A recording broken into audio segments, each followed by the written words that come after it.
Welcome back my dear friends to Deepa Goyal classes. I hope आप पिछले lectures अच्छे से पढ़ रहे होंगे और अपने इंग्लिश के लेवल को इम्प्रूव करने की कोशिश कर रहे होंगे। तो वो जर्नी तो फ्रेंड्स हमारी साथ साथ चल ही रही है। इसके साथ साथ मैं अब शुरू करने वाली हूँ आप लोगों के लिए बीए और बीकॉम प्रोग्राम के इंग्लिश के सब्जेक्ट को पढ़ाना। तो सबसे पहला सब्जेक्ट जो हम शुरू करने वाले हैं वो है core English language English proficiency, जो कि बीए प्रोग्राम बीकॉम प्रोग्राम के सेमेस्टर 1 और 2 में आता है। इस सब्जेक्ट में बेसिकली टोटल 5 यूनिट है, 1 से 5 यूनिट, जो कि डिफरेंट टॉपिक्स के बारे में है। क्या है वो topics? Unit 1 is about reading comprehension, unit 2 is about learning words, unit 3 is basic grammar rules, Unit 4 is writing skill and finally Unit 5 is about conversing। तो ये 5 यूनिट हैं जो हमें डिफरेंट चीज़ें इंग्लिश के बारे में पढ़ाएंगी। तो हम शुरू करते हैं अपनी पहली यूनिट से, which is about reading and comprehension. अब यहाँ पे इन्होंने फर्स्ट पेज पे इसका इंट्रोडक्शन दिया हुआ है कि रीडिंग और कॉम्प्रिहेंशन में क्या है बेसिकली। तो अगर आप इसको पढ़ेंगे तो ये इन्होंने बताया हुआ है कि ये जो सेक्शन है this is about reading comprehensions, जिसमें आपको रीड करने के लिए कुछ कॉम्प्रिहेंशन दिए जाएंगे और उसके साथ कुछ क्वेश्चंस होंगे जिनका आपको आंसर देना है। प्लस साथ ही में ही इन्होंने ये इंस्ट्रक्शंस दी हुई हैं कि रीडिंग करते समय आपको किन किन चीज़ों का ध्यान रखना है या क्या स्टेप्स जो है फॉलो करने हैं। तो स्टेप 1 जो है, step 1 is like read the passage silently without worrying about the meaning of the words and phrases which may seem difficult to you. मतलब आप वरी मत कीजिए कि इस वर्ड का मीनिंग क्या है, आपको समझ भी नहीं आ रहा है, तो बस पहले आपको क्या करना है कि आपको बिना परेशान हुए, बिना शब्दों का अर्थ जाने उस पैसेज को एक बार रीड करना है। ठीक है, your first reading should be only to find out the passages about. जब आप पहली बार रीड करेंगे तो आपको बस इतना समझ आना चाहिए कि ये पैसेज किस बारे में बात कर रहा है।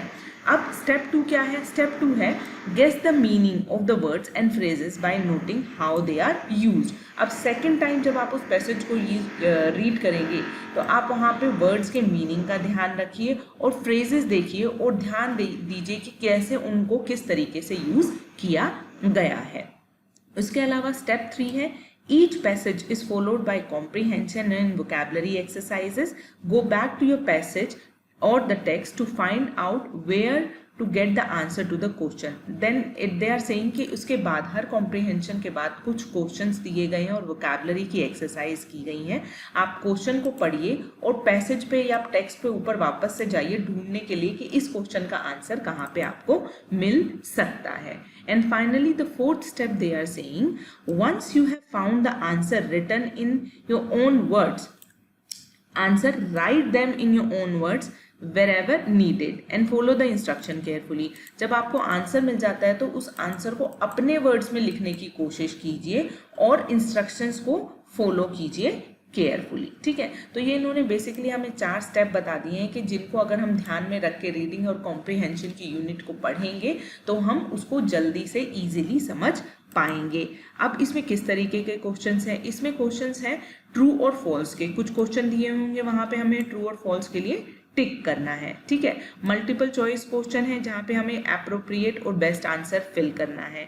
कुछ शॉर्ट आंसर्स हैं जो you have to write in your own words. कुछ क्वेश्चंस दिए होंगे, उनका आंसर हमें अपने वर्ड्स में लिखना है। इसके अलावा क्वेश्चंस है वोकैबुलरी पे, ग्रामर पे, राइटिंग और स्पीकिंग पे। ये तो मैंने आपको ऊपर थोड़ा सा बता ही दिया है कि this total subject is about like writing, speaking and grammar of the English.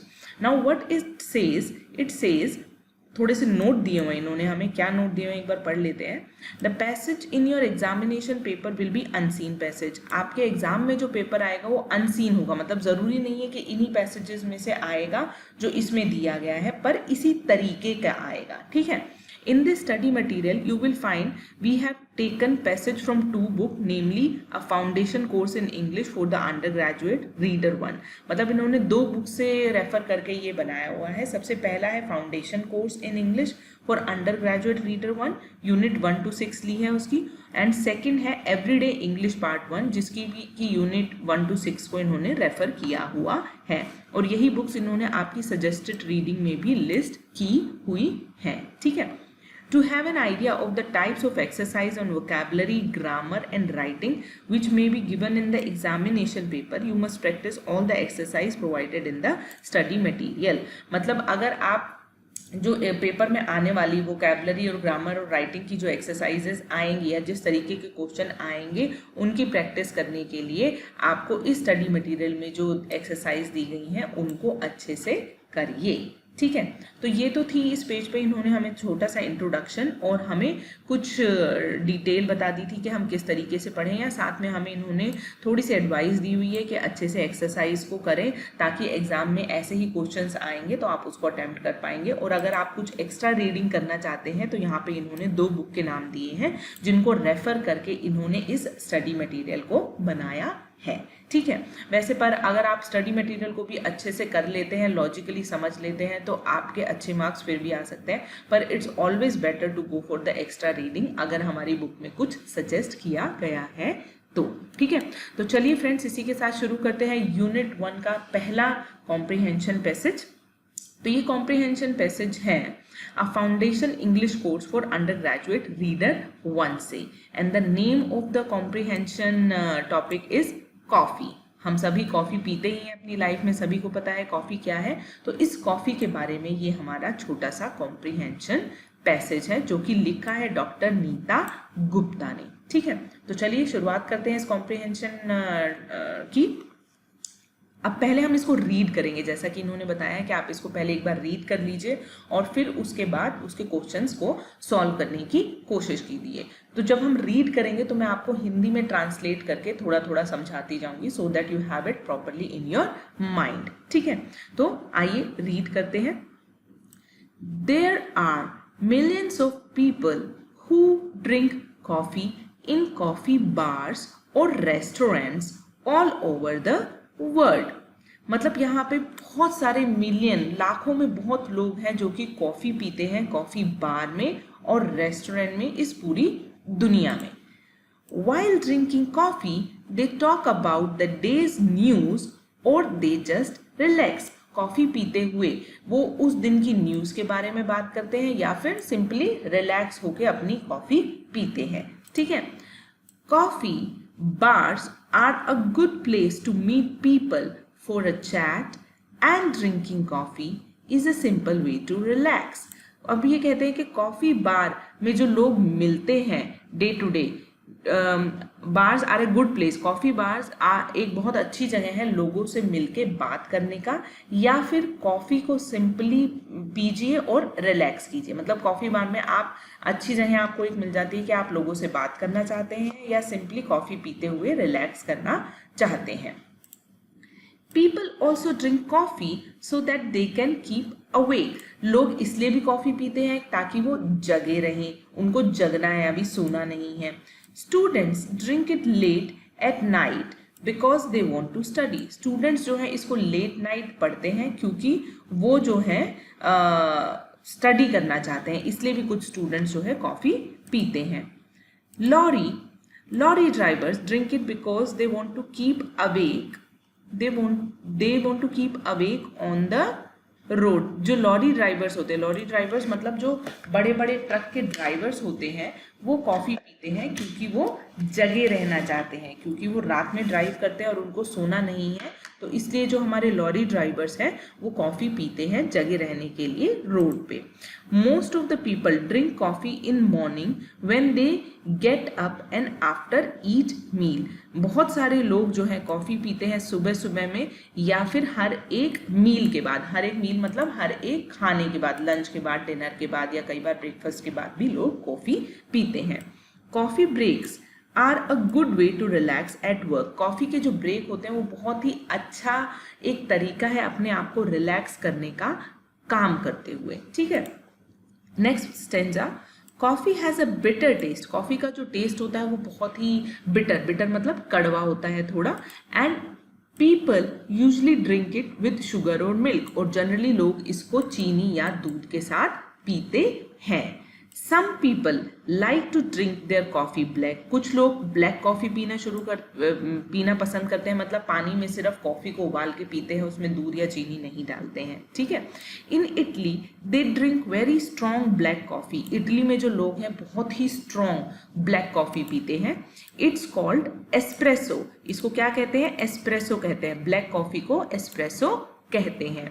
There are some people who drink their coffee with warm milk and the Irish have a special coffee with whisky in it. अब वो कहते हैं कि कुछ लोग हैं जो coffee पीते हैं गरम दूध के साथ, मतलब अपनी कॉफ़ी में गरम दूध डालते हैं, ठीक है। और जो आयरिश लोग हैं वो एक स्पेशल टाइप की कॉफ़ी पीते हैं जिसमें कि विस्की होती है, मतलब विस्की में कॉफ़ी मिला के या कॉफ़ी में विस्की मिला करके आयरिश लोग पीते हैं, ठीक है। Coffee comes from coffee beans and these beans grow on trees, जो कॉफ़ी है वो कॉफ़ी बीन्स से आती हैं, और ये जो बीन्स होती है ये ट्री पे उगती हैं, ग्रो मतलब उगती हैं।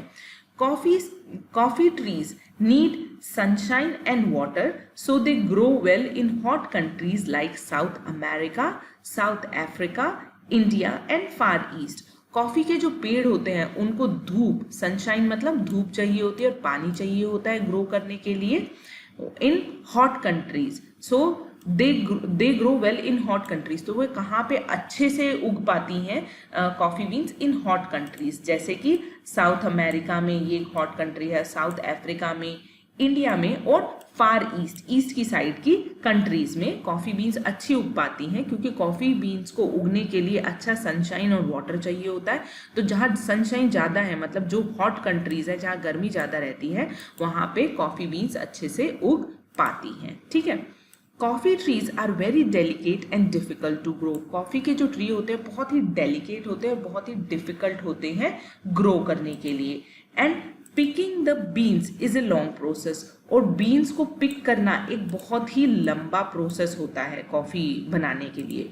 The workers have a hard job because they pick the beans by hand, जो वर्कर काम करते हैं कॉफ़ी के खेतों में, उनके लिए बहुत ही मुश्किल काम होता है ये, बिकॉज उनको जो बीन्स होती है हाथों से पिक करनी होती है, तो एक एक बीन को पिक करना, इकट्ठा करना कितना टाइम लगेगा, कितना समय लगेगा, तो that's why it is very hard job. This can take a long time, इसमें बहुत लंबा टाइम लगता है। Which country produces the most coffee, अभी क्वेश्चन बता रहे हैं कि कौन सी कंट्री ज़्यादा प्रोड्यूस करती है coffee, the answer is Brazil of course, तो ब्राज़ील में सबसे ज़्यादा कॉफ़ी प्रोड्यूस होती है, ठीक है। तो ये तो अब हमने पढ़ लिया अपना पूरा पैसेज, ठीक है, साथ साथ मैंने आपको इसकी हिंदी ट्रांसलेशन करके आपको समझा भी दिया है। अब हम देखते हैं कॉम्प्रिहेंशन, इसके क्या क्वेश्चंस ये हमसे पूछ रहे हैं। तो जैसा कि इन्होंने पहले बताया था ट्रू और फॉल्स के क्वेश्चन पूछेंगे, तो आइए हम शुरुआत करते हैं उन क्वेश्चंस से। पहला क्वेश्चन है ट्रक ट्रू, अच्छा ये इन्होंने सॉल्व ही कर दिया है हमारे लिए कि ये ट्रू है। क्वेश्चन क्या था, drivers drink coffee because they don't want to fall asleep, so this is true, हमने ऊपर पढ़ा था इस पैसेज में। Brazil is the largest coffee producing country, is it true और false, of course it is true, हमने अभी अभी यहाँ पे पढ़ा है, ठीक है, तो ये हमारा हो गया true. People go to coffee bars to have a nap, क्या लोग कॉफी बार में सोने के लिए जाते हैं, नैप मतलब सोने के लिए, नहीं, दिस इज फॉल्स। पीपल जाते हैं कॉफी बार में जस्ट टू रिलैक्स और to chat with their friends about the day's work, okay. Coffee helps people to relax, yes true, coffee help people to relax, ये हमने पढ़ा है ऊपर अपने कॉम्प्रिहेंशन में। No one in the world drinks coffee without milk or sugar. This is also false because we have read that many people drink their coffee with milk and sugar. उसमें चीनी और मिल्क डाल करके बहुत से लोग पीते हैं, तो ये false हो गया because ये कह रहा है no one in the world, कोई नहीं पीता है ऐसी, तो ये गलत है। फिफ्थ हैगा coffee grows in those countries which have a lot of water and sunshine, coffee उन्हीं कंट्रीज में उग पाती है जहाँ पे बहुत सारा वाटर और सनशाइन होता है, सो दिस इज ट्रू, ये भी हमने ऊपर वाले अभी अपने पैसेज में पढ़ा है। अब देखते हैं second question. Second question is complete the following sentences by choosing the most appropriate word और फ्रेज फ्रॉम द ब्रैकेट। हमें इसको पूरा करना है, जो हमें ऑप्शन दिए गए हैं उसको चूज करके। द करेक्ट वर्ड और फ्रेज हैज बीन अंडरलाइन, यहाँ पे इसको सॉल्व भी कर दिया गया है हमारे लिए, जो करेक्ट है उसको अंडरलाइन करके हमें बता दिया गया है। तो आइए देखते हैं क्या है। The largest coffee growing country in the world is, ये हमने पढ़ा था अपने पैसेज में, Brazil. The right answer is Brazil. ठीक है, तो ये हो गया। And then people drink coffee because they get it cheap, they want to avoid work और दे वॉन्ट टू रिलैक्स। तो इसका राइट आंसर है दे वॉन्ट टू रिलैक्स। ये भी हमने अपने पैसेज में पढ़ा है, people drink coffee to relax. ठीक है, ये इन्होंने हमारे लिए ऑलरेडी अंडरलाइन किया ही हुआ है। तो आप अगर देखेंगे पैसेज आप अच्छे से समझ गए हैं तो इन सब क्वेश्चंस का आंसर आप इजीली जल्दी जल्दी दे सकते हैं। Espresso coffee is strong black coffee, coffee with milk, coffee with whisky. नहीं, एस्प्रेसो जो होती है that is strong black coffee. ये हमने पढ़ा था कि इटली में काफी लोग स्ट्रॉन्ग ब्लैक कॉफी पीते हैं जिसे एस्प्रेसो कहते हैं। ठीक है, आयरिश लोग जो है विस्की डाल के पीते हैं कॉफी में। नेक्स्ट है coffee is difficult to produce because workers have to work hard for long hours, work in the hot sun and climb trees. Coffee जो होती है वो डिफिकल्ट क्यों होती है प्रोड्यूस करने के लिए? Because workers work hard for long hours. जो वर्कर होते हैं उनको लंबे समय तक बहुत ही मेहनत का काम करना पड़ता है, उनको बीन्स जो है प्लक करनी पड़ती हैं, आपको अगर याद होगा तो। ठीक है, तो ये हो गए हमारे ये वाले क्वेश्चन। अब आते हैं हम वोकैबुलरी की एक्सरसाइज पे। वोकैबुलरी में इन्होंने हमें क्या दिया है? Words from the passage which means opposite of the following word. हमें कुछ वर्ड दिए हुए हैं, हमें इनका अपोजिट लिखना है। ये जो वर्ड है ये ऊपर पैसेज से हैं। ठीक है, तो आइए देखते हैं। कोल्ड, अच्छा ये वाले पैसेज से हैं, हमने इनका अपोजिट यहाँ पे लिखा हुआ है, या फिर हमने ये दिया हुआ है इसका अपोजिट ऊपर पैसेज में है। इस वर्ड का अपोजिट दिया हुआ है ऊपर के पैसेज में। ठीक है, तो हमें ढूंढना है। कोल्ड मतलब ठंडा, तो ऊपर के पैसेज में हॉट कॉफी की हम बात कर रहे हैं तो हॉट इसका अपोजिट हो गया। अस्लीप मतलब सो जाना, उसका अपोजिट हो गया अवेक, उठे रहना। ठीक है, शॉर्ट मतलब छोटा, उसका अपोजिट हो गया लॉन्ग मतलब लंबा। ये सारे वर्ड्स हमारे ऊपर के पैसेज में होने चाहिए। ठीक है, अब देखिए नेक्स्ट देखते हैं वोकैबुलरी की एक्सरसाइज। अंडरलाइन वन वर्ड और phrase in column B which matches in the meaning the word in column A. ठीक है, the correct word and phrase has been underline for you. यहाँ पे इन्होंने साथ साथ हमारे लिए सॉल्व कर ही रखा है। हमें बताना है कि इसका राइट आंसर क्या है इन सभी दिए हुए ऑप्शंस में से। पहला इज कॉफी बार। कॉफी बार क्या होता है? हॉस्टल होता है, क्लब होता है, कॉफी हाउसेज होता है या बिल्डिंग होता है? ऑफ कोर्स कॉफी बार जो होता है वो होता है कॉफी हाउसेज। ठीक है, चैट, चैट का मतलब क्या होता है? टॉक, स्मोक, ड्रिंक या प्ले कार्ड। टॉक मतलब बात करना, स्मोक मतलब सिगरेट पीना, ड्रिंक मतलब पीना, प्ले कार्ड मतलब कार्ड खेलना या ताश खेलना। तो ऑफ कोर्स चैट का मतलब तो हम सभी को पता होगा आज की डेट में, चैट का मतलब होता है टॉक। ठीक है, अब मिलियन का मतलब क्या होता है? मिलियन का मतलब होता है 10 लाख, 1 लाख, 10,000 या 100,000।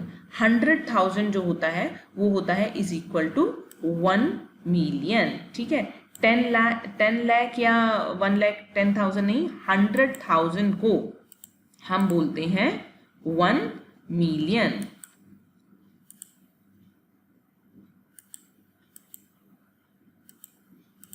$100,000 is equal to 1 million.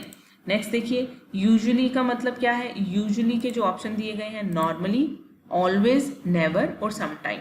Usually मतलब होता है नॉर्मली, नॉर्मली मैं ये काम करती हूँ, usually I do this. Okay, usually I study on YouTube in Deepa Goyal classes. So this is like normally I do this work. ठीक है, डेलीकेट का मतलब क्या होता है? डेलीकेट, डेलीकेट मतलब सॉफ्ट, रफ, रेयर या ब्यूटीफुल। तो डेलीकेट का मतलब होता है सॉफ्ट मतलब बहुत ही मुलायम, रफ का मतलब होता है हार्ड, रेयर का मतलब बहुत ही अनोखा या कम दिखने वाला, ब्यूटीफुल का मतलब सुंदर। तो डेलीकेट का मीनिंग होता है सॉफ्ट। ठीक है, अब आते हैं हम ग्रामर की एक्सरसाइज पे। ग्रामर में ये क्या कह रहे हैं हमें, रीड द फॉलोइंग सेंटेंसेस। चलिए पढ़ लेते हैं। पहला है आई लाइक कॉफ़ी, मुझे कॉफ़ी पसंद है। माई मदर लाइक्स कॉफ़ी, मेरी मदर को भी कॉफ़ी पसंद है। People drink coffee so that they can keep awake, लोग कॉफ़ी पीते हैं क्योंकि वो उठे रहना चाहते हैं या सोना नहीं चाहते हैं। Brazil produces the most coffee, जो ब्राज़ील है सबसे ज़्यादा कॉफ़ी पीती है। अब ये बनाती है।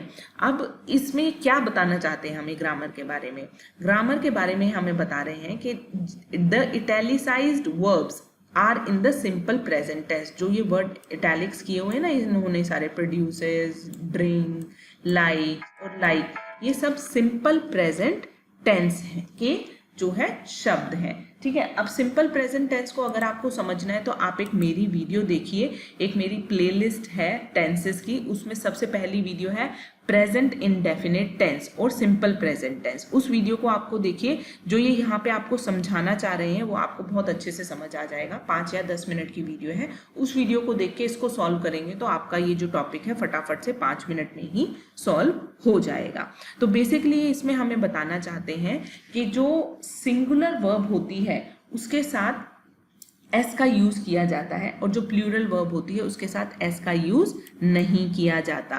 तो हमें इस चीज का ध्यान रखते हुए यहाँ पे ये शब्दों को करेक्ट वर्ब की फॉर्म लगानी है। तो मैं आपको फिर से बोलूंगी, पहले आप मेरी प्रेजेंट इंडेफिनिट की टेंस की वीडियो देखिए, उसके बाद इस एक्सरसाइज को अगर सॉल्व करेंगे तो आप फटाफट 2 मिनट के अंदर इस एक्सरसाइज को सॉल्व कर लेंगे। ठीक है, तो उस रूल को ध्यान में रखते हुए कि ही, शी, इट और सिंगुलर के साथ हम सिंगुलर वर्ब यूज करते हैं जिसमें कि एस और ई एस का यूज होता है।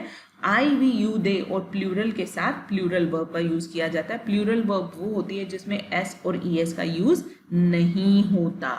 ठीक है, तो चलिए पहला क्वेश्चन सॉल्व करते हैं। They dash in the afternoon play, तो प्ले जो है अपने आप में एक प्लूरल वर्ब है और दे भी प्लूरल है, तो यहाँ पे क्या आएगा, प्ले। ठीक है, आपको यहाँ पे साथ में आंसर भी दिए हुए हैं, आप उनको मैच कर सकते हैं। ठीक है, तो they play in the afternoon. She dash black coffee, drink के लिए लगाना है, शी होता है सिंगुलर और इसको सिंगुलर बनाने के लिए हम क्या लगाएंगे, इसके साथ एस। तो राइट आंसर हो जाएगा she drinks black coffee. Answer देखिए यहाँ पे यही लिखा हुआ, शी ड्रिंक्स ब्लैक कॉफी।